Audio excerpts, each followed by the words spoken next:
Popping. Just barely. Okay, that's good. So what you don't want to see is a bounding aortic pulsation. That would be like the AAA, right?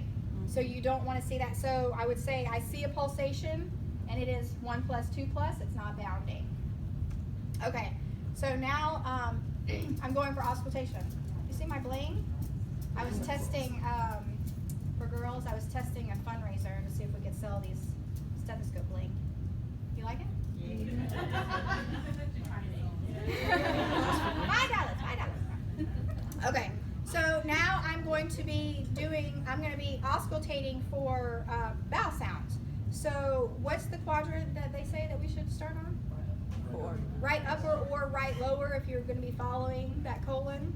So right, I'll do what the book tells me to do. So I'm going to be listening for the snap, crackle, pop. Now remember, I need to first say I'm separating the abdomen into quadrants. So I'm going to be starting in the right lower quadrant. So remember when you do quadrants that your abdomen, sorry, I have to do right here. You don't, like, even though we split it into quadrants right here, you don't have any intestines up here, right? Your intestines are kind of like right here. So even though you're going to go up to the upper quadrant, I don't want to see you go way up because there's no intestine there. We are only listening for vowel sounds.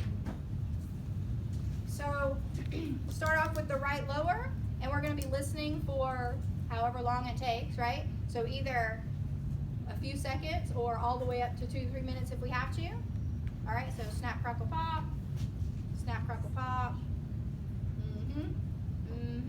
Okay, and just listen until you hear it. We're not hearing you, so if you want to be just like that, but give it enough time to say like you are listening. Go ahead and take a listen. Have you guys listened to abdomens? They're kind of funny. Now, if you hear that, that's more like stomach. You want to hear like just the popping noises. So then I would say I hear normoactive vowel sounds because you can either have hypoactive or hyperactive, to where it's like pop, pop, pop, pop, pop, pop, pop, pop. But then normoactive vowel sounds in all 4 quadrants. Okay, or you would say I would hear normal active vowel sounds times 4. You might see that in charting where it just says times 4. Okay, so I just told everybody that they're normal, and I told everybody that they're normal in all 4 of the quadrants. So now I will click over to my bell, and I will listen to the arteries. So I'm going to be listening first to the aorta, which is where we saw it gently undulating, right? And I'm going to be listening to the renals. Remember, the renals are near the ribs on the back side. Use the belly button as a guide for the iliacs. And then the femorals are down here, and you can just hover, just like that.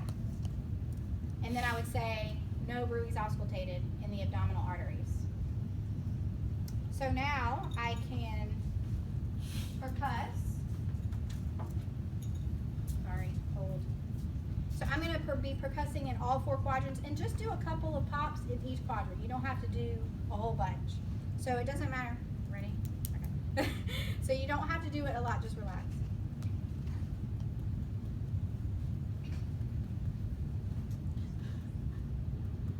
Okay, so that's what you're going to be doing, but we want to hear you say, I'm going to be percussing in the right upper quadrant. I might hear some dullness if I'm over the liver border, because that's where my liver is, right? Upper quadrant. I might hear some dullness where the spleen is, and I might, that's a good one. You hear that? I might hear some tympany where the gastric bubble is, because there's a big old bubble in your stomach. So did you hear I was dull and then bubble, okay? And then I will most likely hear tympany in the majority of the abdomen, and that's all you have to say. So just say right upper quadrant, liver border. Left upper quadrant would be dullness where you hit the spleen, or tympany where you hear the gastric bubble. And then go in the lower quadrants just 1 or 2 times and say, I would hear tympany over the majority of the abdomen. Now you have a lot of people that are dull down here because of the colon. So, and we're not going to be like double checking your sound. No, yes, no. We're not going to be doing that. But just as long as we know that you know what sound might be elicited in those quadrants, which means that you kind of know what's lying in those quadrants, right? Okay, so that's all you have to do for percussion. percussion. Now for light palpation, all I simply do is just go around like in a circle in my quadrants and say any pain or tenderness. And so I've hit all 4 quadrants just by going like in a little circle, just very lightly. Remember, light palpation is just for pain and tenderness. You don't want to do deep palpation with pain. They're going to kick you with that leg right there. Or punch you with this hand right here. So I will then do deep palpation to check for any organ enlargements or masses. And I just go corkscrew down, corkscrew down,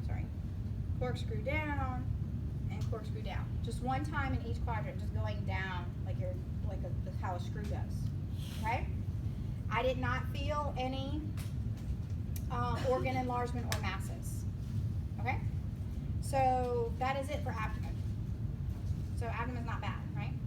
Okay. So now I'm going to be jumping the hip. So, yes, so I would, no, lay down. You doing okay? Okay.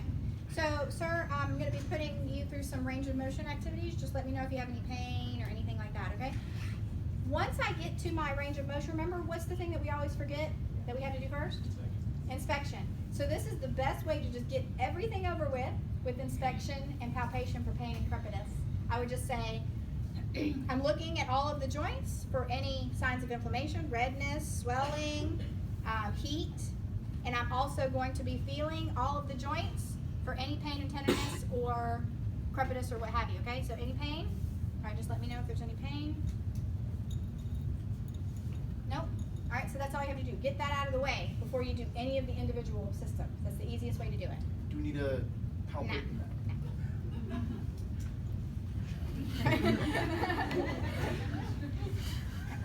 So now I'm free to start with my individual movements.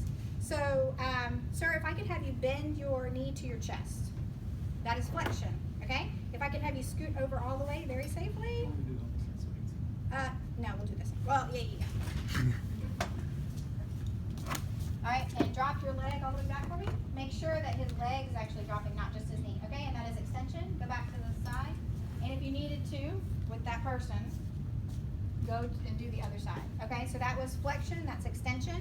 Okay, I want you to lift your leg up, and I'm going to help you a little bit. Put your leg out to the side. That is abduction. Cross your leg over. That is adduction. Okay, and we can do this one. Adduction and abduction. Okay, now I want you to bend your knee to your chest again for me. And this is external rotation. Do you see how I just kind of gently guided him just to which way to go? And then this is internal rotation. So I'm not pushing him, I'm just kind of guiding him. Okay? Bend your knee to your chest. External rotation, internal rotation. All right? Now, all my range of motion is done. I can do my muscle strength testing. So go back and pretend like you're, or not pretend, but just go and do your knee to your chest again. Oh, this one. Okay? Now, push my hand down. Okay, so always say push against me. So wherever you want them to move, put your hand down there and say push against me. So up here I said push against my hand up, push against my hand down. So you don't have to do the leg off the side, you can just hold it up and have them move it down. All right, and then up again, and then out to the side against me, inside against me, and we don't have to do the rotations. So that's all of hip. You okay, sir? All right, sit up to the side of the bed for me. All right, I start off with the neck. So could you put your chin to your chest? That is flexion. Put it back to regular. Look up at the ceiling for me. That is extension. Now put it back to regular. Now look over each shoulder. That is rotation. Other side, older shoulder. Okay, back to midline. And then touch each ear to each shoulder. All right, midline. Okay, so that was flexion, extension, rotation, and lateral bending. Now I want you to push against my hand going forward. No, like. Okay, to the back. Okay, to the side. And then to the side. Okay, we don't have to do rotation. You see how these wonky patients are? All right. Okay, elbow. I want you to flex your arms up for me. That is flexion. Now straighten your arms. That is extension. All right, put your hands out with your palms facing down. And now put them up like you're holding a bowl of soup. That is supination. And now drop the soup. And that is pronation. Okay? Now with your hands out like this, I want you to put your, actually I'll do the muscle strength testing. So go up like you're flexing against me, and then straighten against me. now wrists, this is midline. I want you to point your fingers towards the ground. Flexion, back to midline. That's ceiling, that is extension, midline. Away from you, that is abduction. And now in towards your body, that is adduction. Okay? And now you have to go like just like this, but I want you to actually go like this against me. Alright, that's flexion against me, extension, out to the side, in. Now since I have my fingers right here, I just say squeeze my fingers. Alright, and that's bilateral grip strength. Alright, so now knee. If you could straighten your legs out for me. That is extension. Now bend them. That is flexion. Now hold your leg, and this is just internal rotation and external rotation. Okay, in and external rotation. All right, and now push against me going out, and push against me going in. All right, we don't have to do the rotations. Now, if you could flex, point your toes to the ground. That is plantar flexion. Point them to the ceiling. That is dorsiflexion. And I'm going to help you with this. So just bend them inward. That is internal rotation. No, inversion. I'm sorry, inversion. And that's eversion. Okay. And now flex up your toes up against me. And then I don't like to touch feet or shoes. And then down against me. All right. So that was everything there. Now, you doing okay? All right. If you could stand up for me. All right. You doing okay? All right. So now we can have you put your arms all the way up towards the ceiling, straight. That is flexion, back down. And now back behind you. That is extension. Back to midline. Now away from your body, both hands. That is abduction. Now each arm cross over your body one at a time. That is adduction. Okay, put them back down to midline. Put them up toward the ceiling against me. And back against me. And to the side against me. And put them out to the side, and then in toward against me and in against me. All right. I'm gonna look at your back. Shoulder height is symmetrical. Hip height is symmetrical. I don't see any areas of concern. We already assessed the thorax before. Gonna look at you from the side. I don't see any evidence of kyphosis or lordosis. If I could have you bend down and touch your toes. That is flexion, and the spine is straight. There's no curvature. Okay, come back up. Now if you can bend back behind you safely, okay? That is extension, and the neck. Okay. To each side. Okay, other side. Okay, and then rotate. I like to do like kind of like back side. Cover as much as I can, okay? So now push against me going forward, against me going back, side, and side. Okay, and then no rotation. All right, and then have a seat. And that's it. See, that's not so bad. So within these, we would say within normal limits.